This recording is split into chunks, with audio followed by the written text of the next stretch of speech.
Hey guys, what's up and welcome to Pondering Podcast. I am your host, Apostle MB. Man, I am delighted to have you guys joining with me on the podcast on today.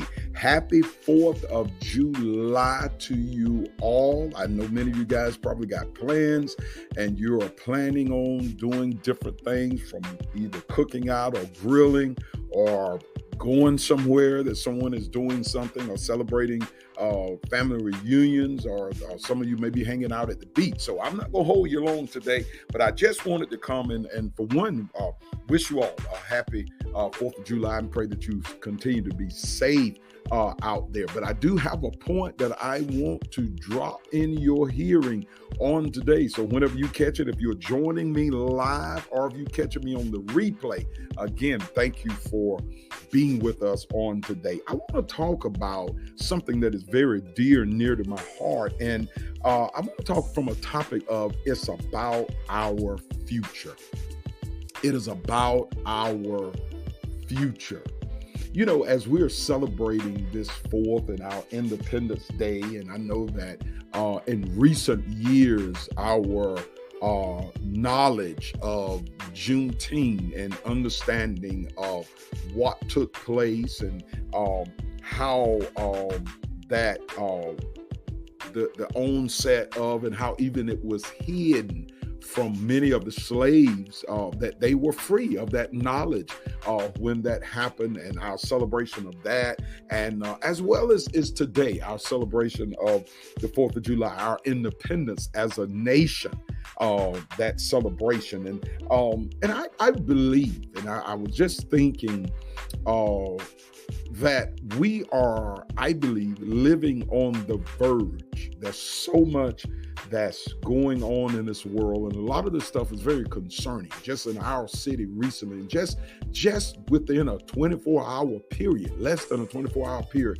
within a quarter of a mile from both locations, one really both was a type of drive-by shootings, and so many things that are on the on our tables and on our plates, in our minds of concern that should be a bother to us. Drive-by shootings, gun violence, as well as so many other things that go on in our world today. And I really believe that, and this is not the blame, and I don't want you to misunderstand what I'm saying or where I'm going at, but I believe that we have gotten off focus with our future generation, our future, those that will become our doctors and lawyers and our teachers and our preachers and our politicians and those that will be bosses and supervisors in years to come. I really believe that we have gotten off from some things, and we are seeing the results of that.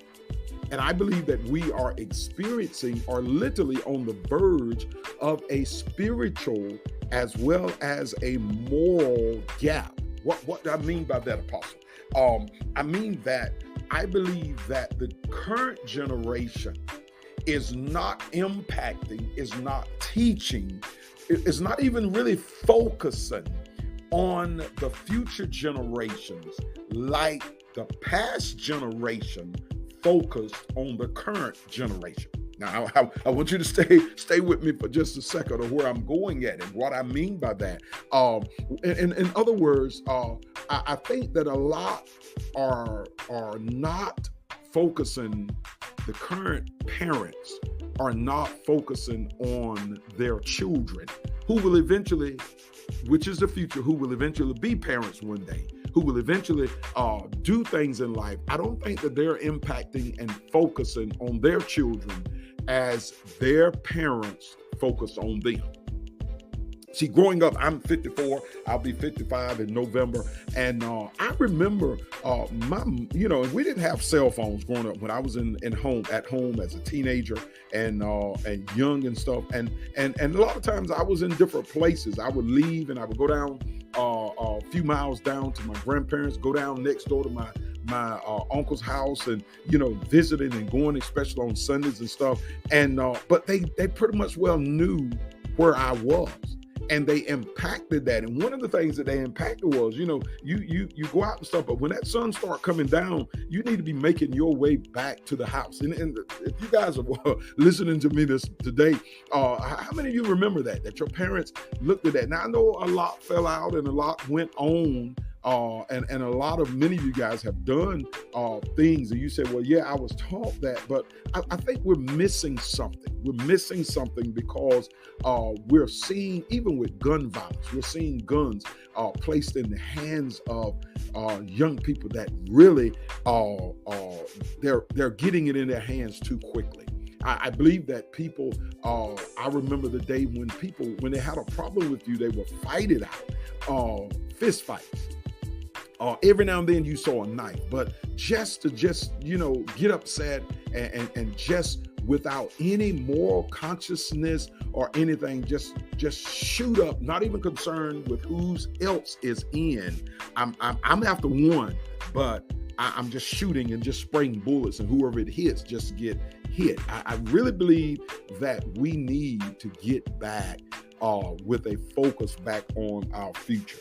Yesterday, as I was preaching and I was teaching Sunday morning, in my message, I said something that was really, I think it was really mind-boggling. Now, this is my personal belief that even though we understand and we know and even though our freedom as Afro-Americans was hid in certain areas for a period of time, I don't think we need to deny the fact of what took place for us as we celebrate even for July the 4th.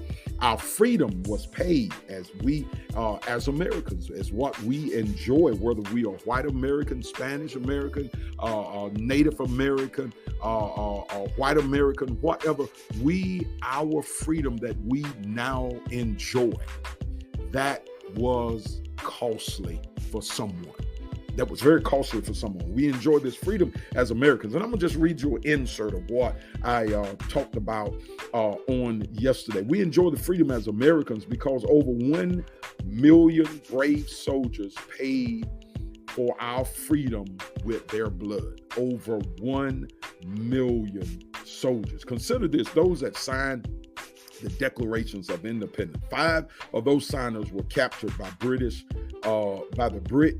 British as traitors, tortured before they died. 12 had their homes ramshacked and burned. 2 lost their sons in the Revolutionary War. Another had 2 sons captured. 9 of the 56 fought and died from wounds or the hardships of the Revolutionary War. What kind of men were they? And this is where I really want to focus at, because the ordinary can be used to do extraordinary. And if you don't remember nothing else that I say on today, the ordinary individuals can be used to do the extraordinary. 24 were lawyers and jurists, 11 were merchants, 9 were farmers, 1 large plantation owner, men of means. Well, these men were well educated, but they signed the Declaration of Independence knowing full well that the penalty would be death if they were captured. They signed and they pledged their lives, their fortunes, and their sacred honor. And I think that's worth us really noting, that these men understood the consequences of what they was doing and what they were signing, but they were focusing, and this is my point, on the future. They were focusing as a group to revolutionary change our world, and they were focusing on the future, that our sons and daughters, that our future generation can live in a freedom and not a dictatorship, in a freedom and not a bondage, and not be dictated to. And I really believe that we must, much of the things going on in this world, ladies and gentlemen, I believe is a direct result, or it plays a direct part in our lack of focus on the next generation.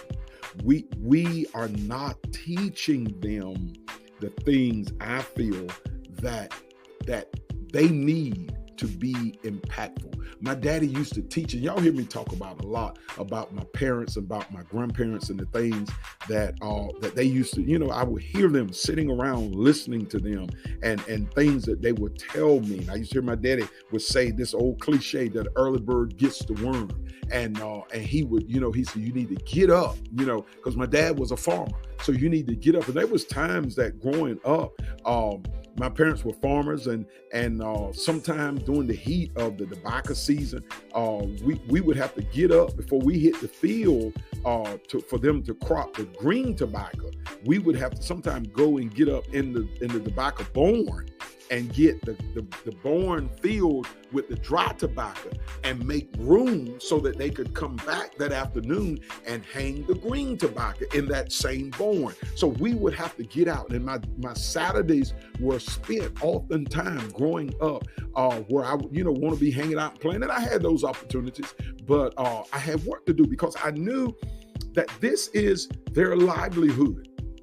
And this is what they did. I've worked on the farm. We would bale hay to feed the cows because, listen, but in the winter months and even in the summer months, when I wanted a hamburger or felt like hamburger helper or some type of beef or whatever, we didn't go to, we didn't go to ribeyes. We didn't go to Ruby Tuesdays and order a burger. We didn't go to order steak. We didn't go to McDonald's or Burger King or Wendy's and got a cheeseburger. Mama went to that freezer and opened that freezer up and pulled out a pack of hamburger of the meat from a cow or cows that my dad had raised, where we had fed. He would keep portions of the corn that he would harvest and he would keep it in the barn. He would feed the hogs so that in the wintertime, and they would kill hogs. We would physically kill the hogs and process that stuff. And so when we wanted some sausage, when we wanted some ham, when we wanted some liver pudding, and mom started making souse meat, all that stuff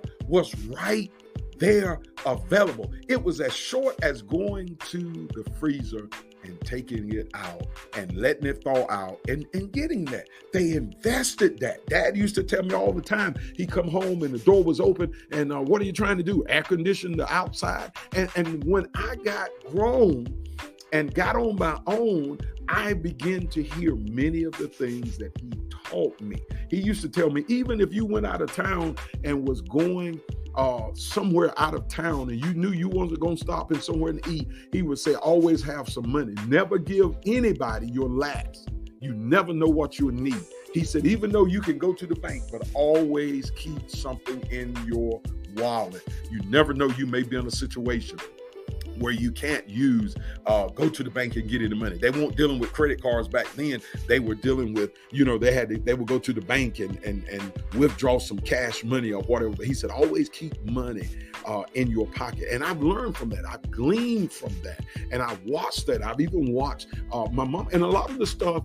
And you might say, well, they can observe.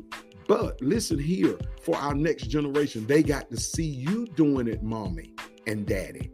They got to see you doing it to learn. I learned how to work on vehicles. My daddy didn't teach me how to work on vehicles. I learned from watching him. I learned from him taking an initiative and watching him whenever a tractor broke down. And I watched him work on that vehicle. I watched on him working on cars and on his pickup truck because of the fact that he said you can't always go to the mechanic. You got to learn some stuff on your own. And when we learn this stuff, we're able to help our next generation. The Bible tells us, and I'm getting ready to wrap it up. The Bible tells us that a good man leaves an inheritance for his children's children. We ought to make provisions so that the next generation, it's about our future, so that the next generation will be impacted. Now, y'all know how I roll. I'm always gonna give you some scriptures, and I'm gonna get out of here and see if I can't find me a cheeseburger, a hot dog, or some apple pie or something on today. Joshua chapter number 4, verse number 6 through 7. I'm not gonna read it to you, but God told Joshua after they crossed over the Jordan River, God told Joshua, said to leave some rocks, take some rocks out, some stones, he said, out of that river. And to pile them up. And basically what he was telling him was to use this as a memorial.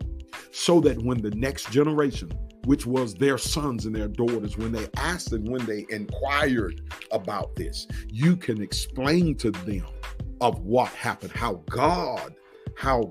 they listened to God and they were able to cross over the last obstacle before they entered into the promised land. How they handled. And see, the next generation need to see how you handle problems, that you don't run to Facebook and blast people, that you don't run and jump out hollering and carrying on and all that stuff, but with dignity and with wisdom, you handle stuff. And when they see it being done, their parents, how they handle it. I've watched my parents and even my grandparents, how they handle stuff growing up. And it taught me how to handle issues in my life, how to be quiet sometimes. You know, I read something one day and it literally said, when you're right, be quiet. When you're wrong, listen. And oftentimes, ladies and gentlemen, it's the verbal ones that's wrong. When you know you're right, you ain't got to argue. You ain't got to fuss. You ain't got to fight because you know for a fact that you are right. And listen, there's eyes, there's ears, there's eyes, little eyes watching everything we do. There's little ears listening to everything we say. So what do we need to do, Apostle Beck? Number one, our next generation need to be one of our priorities. Our next generation, our future generation need to be our next priority. Teach them when they get of age, 16, get a job. Teach them how to save money. Teach them the value of money. And when they learn the art of money and the value of money and how to save money, then you can move it on over to the current thing that's going on with credit cards. And you don't have to worry about them overspending because you've impacted that into their life. Point number two, teach them spiritually and morally. I think our school systems are doing a wonderful job with the education. But why not as a parent? And this is your responsibility as people of impact. Because some of y'all have influence and impact on your children and other people's children. Teach them morally. Teach them spiritually of the things that they need, of the things that they operate in, and teach them about the things of God. Not just the normal things, but teach them about the things of God. There was one man in the Bible that the prophet taught him as a young child how to hear the voice of God. We need to teach them how to be sensitive to God. One of the things that I learned as a little boy, when you enter into a house, and this is something I know that people are not teaching. When you enter into a house, take your hat off. It is a level of respect. And I've watched videos and I've watched things of people enter into the churches. Even in the funerals, and y'all know I'm in the funeral industry, and I've watched that people enter into funerals, men, and they sit there with the hat on their head. We're not teaching that to that next generation. It is a sign of respect for the man of the house. When you enter a man's house, take your hat off. It is a sign of respect. Another thing, a sign of respect of never. My dad used to tell me, said, never take the person's last. Never take a person's last. If you ask for something and that person said, well, I just got one, no, don't worry about it. Keep that, because I'm not going to take your last. These are some of the things that we need to be teaching our next generation, because one day they will need to implement it. The problem is when we don't teach it, they're left to go out and find solutions on their own. And oftentimes they'll spend a lot of time chasing what I used to hear old folks say, chasing their tail. And they're trying to figure it out on their own. And they spend a lot of time and they make a whole lot of mistakes. And this is what God told Joshua, teach it to the next generation so that they will understand. And hopefully they will not have to go through. They will learn that they listened to him and they was able to move forward and accomplish that thing. That water stopped that day and they walked over on dry ground. Just as they did the Red Sea, they walked over on dry ground. Let's invest in our next generation. Let's teach them. Let's let that next generation be our priority. Why? Because it's our future. and our future is at stake. Guys, that's all I have for you today. I pray, listen, that you have a wonderful day. I pray that you have a great and safe 4th of July, and continue to be safe. Don't eat too much, and we look forward to catching me back on next Monday for another Pondering Point. Until then, shalom and be safe.